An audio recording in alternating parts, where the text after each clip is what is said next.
Meat City, baby.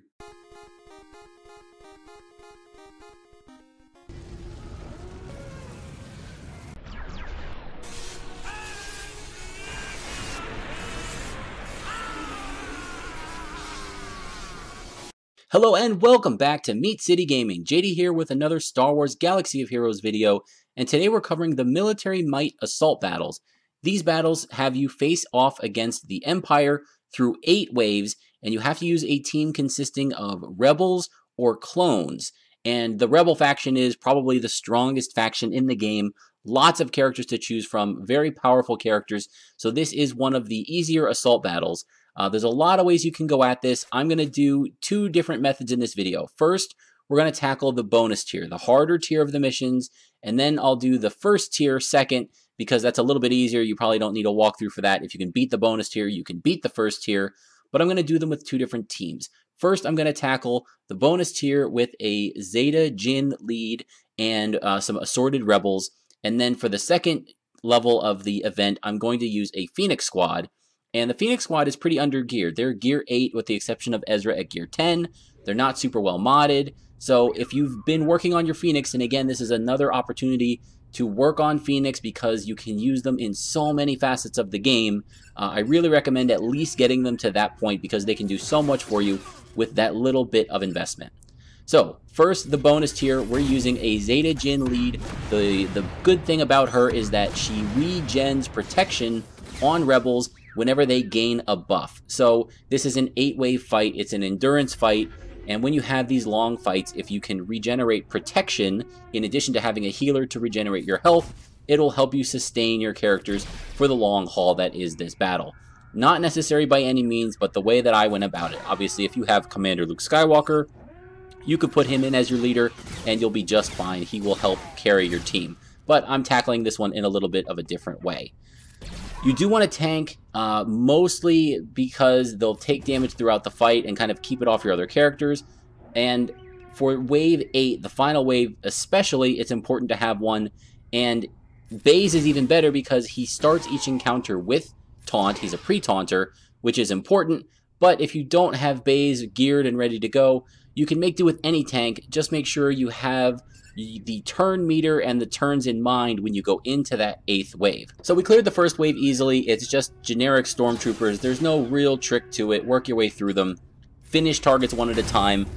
You kind of want to take care of AoE targets if they exist, if you're at a very marginal gear level, because you want to limit the amount of damage coming in, and if somebody's damaging your entire team, they're a good target to take out. I also like to focus on the healers.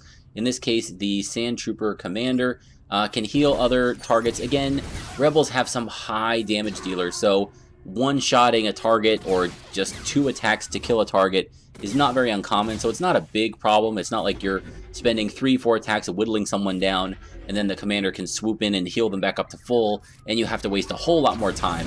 If you've got a Han with his double tap on his shoots first ability, then you're going to be able to put out a lot of damage, and healing's not a big problem for you. But if not, again, something to keep in mind. Get those healers out of the way so you're not doing damage and then having to redo the damage when targets get healed on the enemy squad. So again, you'll clear the second wave without too much trouble, and then you get to the 3rd wave, and once again, a row of stormtroopers. There are some sand troopers and another commander, and again, no big threats here. Keep in mind, you don't want to lose anybody. The other good thing about a Jin leadership is, or just having her on your squad anywhere, she has a res. So if you lose somebody, Jin can bring them back. Keep in mind, you need to use her AoE ability, and it has to crit. If it crits a target, it will do the res. So better not to do that at the end of an encounter when there's 1 enemy left. You have less chance to crit that enemy than if there was 4 or 5 enemies. As long as you get 1 crit across the 5 enemies, you'll bring back the target that got defeated. So wave 4 is typically the first stumbling block for these types of events, and it's not really bad here. It's Darth Vader. He is an elite. He's pretty strong. He can send out his Force Crush and put some dots on your characters. The trick here is he comes with 2 stormtroopers who can taunt. So again, Baze is amazing here. Of course, he's a great tank. Save his AoE Dispel for the 2 stormtroopers. They're probably going to taunt at the same time, go one and then the other. They'll both taunt. you can clear it with Baze's AoE, and then you can get right back to damaging Darth Vader. But again, not a big deal if you need to. Single target them down, you'll have the damage again. Almost any Rebel squad is going to have the firepower to work through these tanks before Vader's able to do too much to you. But do keep in mind that if he lands those dots on you, his Culling Blade can do a lot of damage. So try to keep him stunned, try to keep his turn meter from getting too high, try to focus him down quickly. But again, not too bad compared to some of the other fights where the fourth wave really presents a tough challenge. Again, this might be in part because the Rebels are just such a good faction. Once you've defeated Wave 4, you get onto Wave 5, and yep, it's more of the same. Stormtroopers here. There are some normal Stormtroopers scattered throughout these waves. This one has, I think, all regular Stormtroopers, and the only thing to keep in mind here is that they can taunt. If you're attacking a Stormtrooper without taunt, be aware that one of the other ones might taunt on their turn and jump in and slow down the damage. But if you have a Zeta Jin leadership, these are good opportunities to get your protection built back up. These guys aren't going to put out a lot of damage. Han Solo's second special, his buff, is great for this. It's a quick cooldown. You can use it. It doesn't do any damage, so if you have 1 or 2 enemies left, you're not going to take them out. And you put 2 buffs on everybody, and you regen some protection. So a good opportunity to take advantage of that. Again, if you're skirting the levels of just barely being able to do this, take advantage of those situations when there's a little break in the action to either regain protection if that's an option, or use your healer, get everyone topped off before you get into these more difficult waves. Wave 6, we've got some scout troopers here, and their single target damage it's okay. If you have a tank that's taking the hits for you, it's not going to be a big deal as long as they're somewhat geared. They're built to take the punishment from these types of characters, and it's not going to be too difficult to get through. So again, focus fire. I think they usually have at least one normal Stormtrooper that's there to protect them. Baze's single target dispel or any other single target dispel is a good option to get rid of it, and then you can focus down the scout troopers one at a time. We make our way to Wave 7, one away here. Now keep in mind, we're going into the next round, which is the difficult one. So don't burn specials. You shouldn't need them here. You want to save them for your fight against the Emperor in Wave 8. And if you don't have a pre-taunting tank, if you don't have Baze, make sure you end this phase with your tank having a lot of turn meter, because you're going to want to get your taunt off quickly in Wave 8. But other than that, it's just cycling through here. Again, not burning your high damage specials, not burning stuns, turn meter removal. You're going to want those as well for the next part of the battle here for Wave 8. Keep your heal on standby if you can, and get ready for the final wave. The trick, when we get to Wave 8, here we go, is it's the Emperor with a whole bunch of Royal Guards. The Emperor in this phase, as you saw in the opening clip of this video, can do over 100,000 damage. He can beat Nihilus's massive damage numbers, over 100,000. He's gonna one-shot your character if he hits them. I don't know if it's possible. I know some GK and some other characters can get some crazy high health and protection numbers, but from my understanding is if the Emperor hits them with his shock, with his basic, it's gonna be a one-hit KO. So keep the Emperor from getting any turns. Stun him. He's not immune to stun. You can take his turn meter. Jin, again, is great for this. And then the other problem is you've got 4 Royal Guards who can all stun on their basic.